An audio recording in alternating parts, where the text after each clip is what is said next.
This week in Pokemon Go starts with Max Monday, where Max Drillbur is coming back, which you should grind for, because Excadrill is the top ground-type Max attacker in the game right now, and will remain until they release AG Max ground-type. Also, it might have a Mega coming, since the leaks up until now have been very accurate.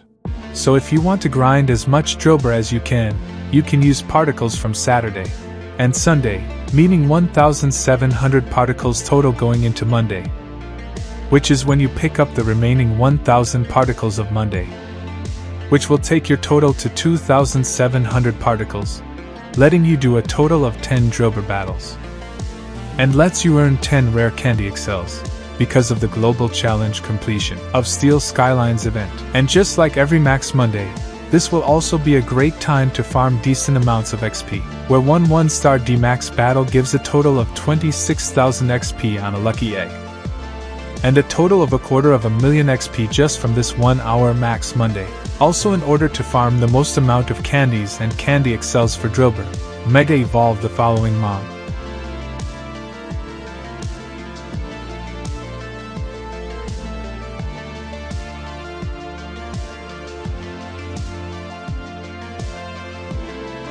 Next up is the Spotlight Hour, on 7th of October featuring Ferroseed, with 2 times Evolution XP, which could be helpful to grind for level 50.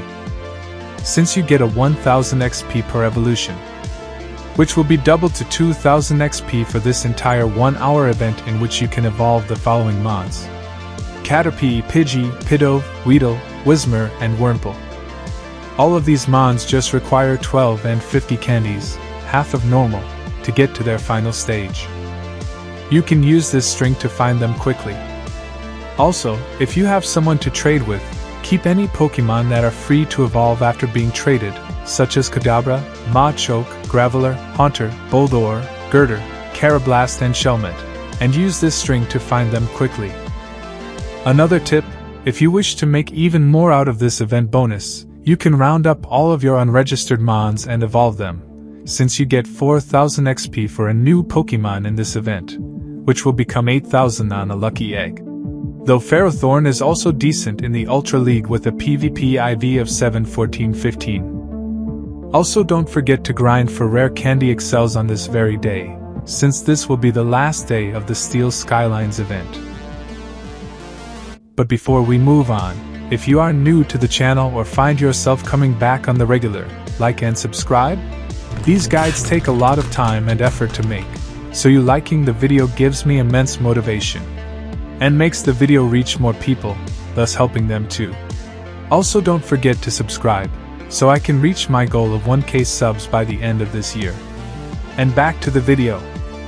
The most expensive Pokemon in the history of Pokemon Go was revealed, coming this week during the Harvest Festival. The Pokemon in question are Diplin and Hydrapple, debuting during the Harvest Festival, from the 10th of October to the 16th, where already released Applin will now be able to evolve into its 3rd evolution, other than Flapple and Appleton, using 200 candies and Syrupy Apple. Where Diplin can further evolve into Hydrapple, its 4th evolution, using 400 candies, and catching 7 Dragon-type Pokemon when Diplin is set as your buddy. However, note, Flapple and Appleton cannot evolve into Hydrapple. Only Diplin can. Though I will suggest you to not use those Applin candies to evolve them right now, because these two do have a G Max form coming in the future.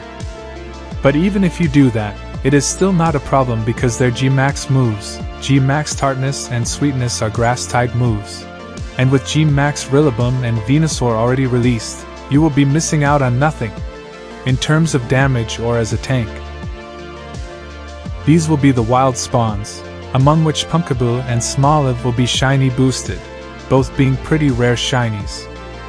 Gourgeist Pumpkaboo's evolution is also decent in the Ultra League, as an XXL with a PvP IV of 4-15-15. Other than the shiny boosted mons, Combi Female is also a pretty rare shiny along with Miltank, which is pretty useful in the Ultra League with a PvP IV of 4-15-15. And decent in the Great League with a PvP IV of 0-14-14.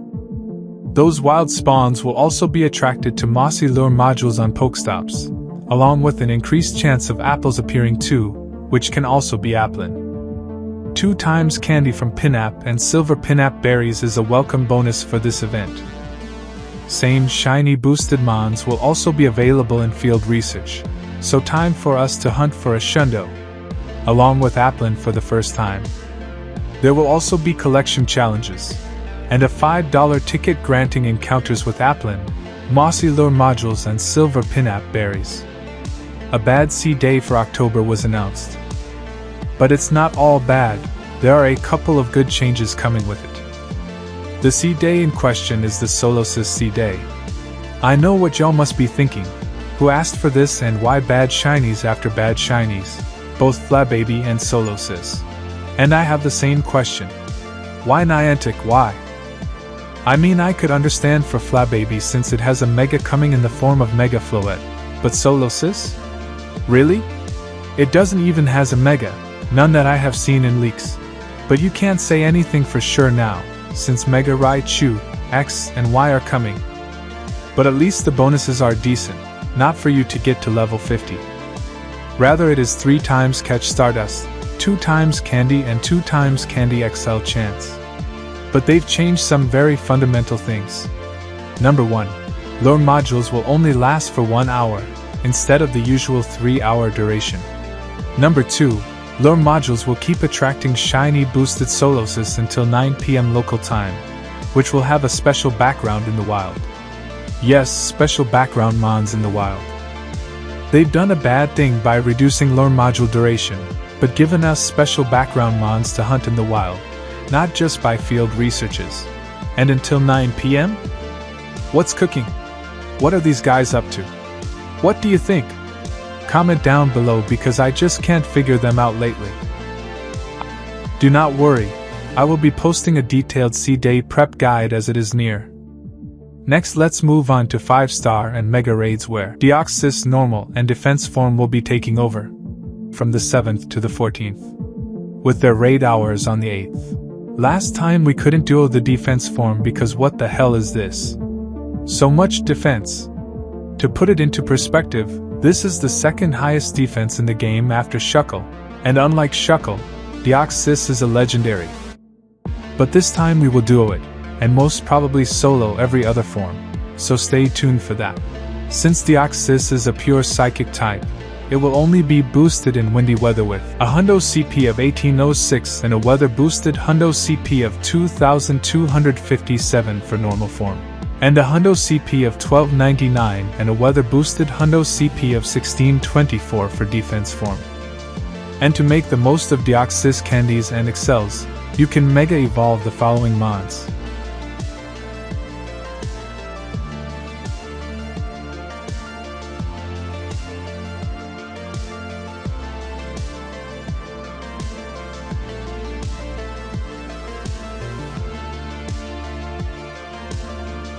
These will be the top counters for both Deoxys normal and defense form.